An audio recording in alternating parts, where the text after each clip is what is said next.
नमस्कार साथियों, मैं राहुल शुक्ला क्रांति के नायक के इस एपिसोड में आप सभी का स्वागत है। साथियों, भगत सिंह, राजगुरु, सुखदेव की फांसी के फंदे के बारे में तो सब जानते हैं, परंतु आज हम अब्दुल रसूल के बारे में जानेंगे, जिनके बारे में कोई नहीं जानता, जिसने 20 वर्ष की आयु में ही हंसते हंसते फांसी का फंदा चूम लिया।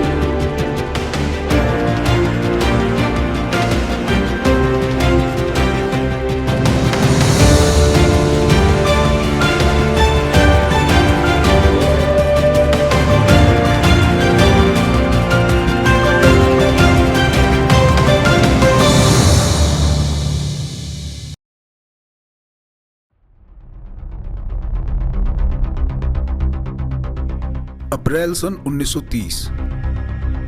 सारे देश में सविनय अवज्ञा आंदोलन का जोर था। जगह जगह धरने, प्रदर्शन, लाठीचार्ज और गिरफ्तारियां हो रही थी। 5 मई को गांधी जी की गिरफ्तारी से अहिंसक क्रांति की ज्वाला और तेजी से भड़क उठी। इस ज्वाला ने कहीं कहीं हिंसक रूप भी धारण कर लिया। 6 मई की रात का प्रथम पहर था। महाराष्ट्र के शोलापुर में रूपा भवानी चौक के पास एक छोटे से मकान में शहर की कुछ जानी मानी हस्तियां उपस्थित थीं। उन हस्तियों में अंतरोलीकर वेंकटराव सोनी, हीरा चंद्र, रामा भाऊ राजवादे, तुलसीदास जाधव, गोविंद कन्हैयालाल और मानिक चंद शाह प्रमुख थे। इसी सभा में कुर्बान हुसैन भी थे।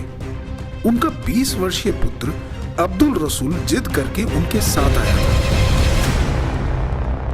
इस सभा में महात्मा गांधी की गिरफ्तारी के विरोध में जुलूस निकालने के संबंध में चर्चा चल रही थी। तभी तुलसीदास जाधव बोले, नहीं, केवल गांधी जी की गिरफ्तारी का विरोध करने से कुछ भी हासिल नहीं होगा। गांधी जी ने ब्रिटिश कानूनों को तोड़ने की चुनौती दी है, इसीलिए हमें ऐसा कुछ करना चाहिए जिससे इस आंदोलन को और अधिक शक्ति प्राप्त हो। अब्दुल रसूल से चुप नहीं रहा गया। उसने तुलसीदास जाधव जी की बात का समर्थन किया। बिल्कुल ठीक कहा आपने। केवल विरोध प्रदर्शन से कुछ भी नहीं होने वाला। हमें ब्रिटिश कानूनों की धज्जियां उड़ाकर सरकार की मशीनरी को ठप कर देना चाहिए। ठीक है, यहाँ नमक कानून तोड़ने की सुविधा नहीं है, लेकिन और सैकड़ों कानून हैं जिन्हें तोड़ा जा सकता है। अब्दुल रसूल की बात का सभी ने समर्थन किया और लोगों ने निश्चय किया कि गांधी जी की गिरफ्तारी का विरोध तो होगा ही, साथ साथ तुलजापुर रोड के जंगलों में घूमकर जंगल कानून भी तोड़ा जाएगा। सभी ने अगले दिन तुलजापुर रोड पर इकट्ठा होने के लिए अपने अपने क्षेत्रों में लोगों को सूचित करने का दायित्व संभाला। कवि हरिहर कुलकर्णी, जो कुंज बिहारी के नाम से जाने जाते थे, उन्होंने जुलूस का नेतृत्व करने की स्वीकृति दे दी। अब्दुल रसूल अपने अब्बा जान के साथ रात्रि में देर से घर लौटा। वह रात भर करवटें बदलता रहा। अचानक ही उसका ध्यान अतीत की ओर चला गया। अभी केवल 3 वर्ष पहले की ही तो बात है। अशफाक उल्लाह खां और उनके साथियों को फांसी की खबर से वह कितना उत्तेजित हो गया था। उसका मन तो उसी समय पिस्तौल हाथ में उठाने को मचल उठा था, लेकिन उस समय उसे यह कहकर शांत कर दिया गया था, बेटा अभी तुम छोटे हो, वक्त का इंतजार करो। जिस वक्त का उसे इंतजार था, अब वह उसके सामने था।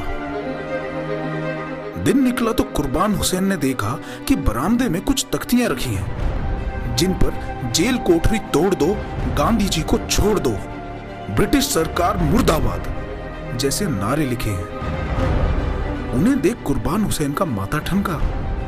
ये नारों की तख्तियां यहां कौन रख गया है? अब्दुल रसूल तो रात में देर से मेरे साथ ही लौटा था, तब तो यहां ऐसा कुछ भी नहीं था। उसने अपनी बेगम से पूछ ही लिया, बेगम ये तख्तियां यहां कौन रख गया है?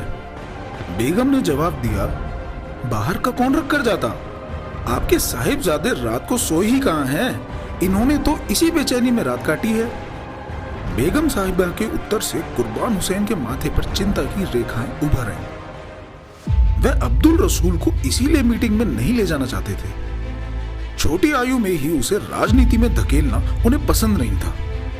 यद्यपि वे अपने इरादों को बच्चों पर थोपना नहीं चाहते थे, लेकिन फिर भी भविष्य की आशंकाओं से उनका मन कभी कभी बेचैन हो उठता था। इसीलिए अब्दुल रसूल से कुछ ना कहकर वह बेगम साहिबा को ही समझाते हुए बोले, देखिए, साहिबजादे ने आंदोलन में शरीक होने की जिद ठान ली है। वहां सशस्त्र पुलिस कुछ भी कह डाल सकती है। आप इन्हें आगाह कर दीजिएगा कि थोड़ा बच कर रहें। जी। पुलिस के कहर की बात सुनते ही मां का मन चिंतित हो उठा। उसने अपने बेटे को आंदोलन में शरीक ना होने के लिए बहुत समझाया, लेकिन अब्दुल रसूल ने एक ही वाक्य में मां को तर्कहीन कर दिया। अम्मी जान, आंदोलन में हजारों की संख्या में लोग शरीक होंगे, वो भी तो आप जैसी माँ के बेटे हैं। फिर आप मुझे क्यों रोकती हैं? आप चिंता ना करें, मुझे कुछ नहीं होगा। 7 मई 1930 तुलजापुर रोड पर लोगों का भारी जमघट। जेल खाना तोड़ दो, गांधी जी को छोड़ दो, शराब का व्यापार बंद करो, बंद करो, ब्रिटिश सरकार मुर्दाबाद, मुर्दाबाद।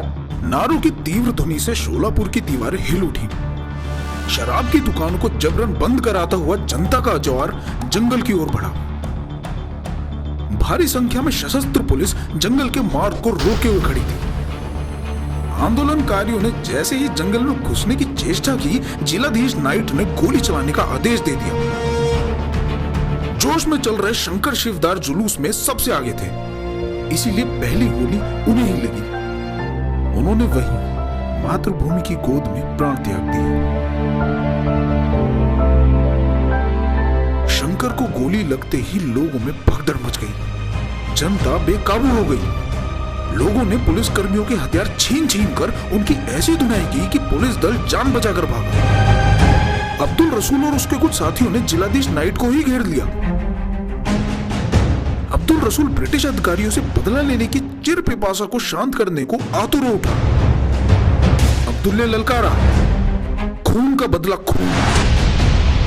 तभी मलप्पा धनशेट्टी चिल्लाया, बेवकूफी मत करो, छोड़ दो इस कलेक्टर को, नहीं तो इसकी एक जान की कीमत हम सैकड़ों बेगुनाहों को अपनी जान देकर चुकानी पड़ेगी।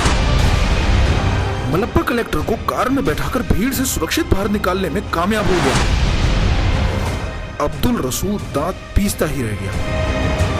शिकार उसके हाथ से निकल गया।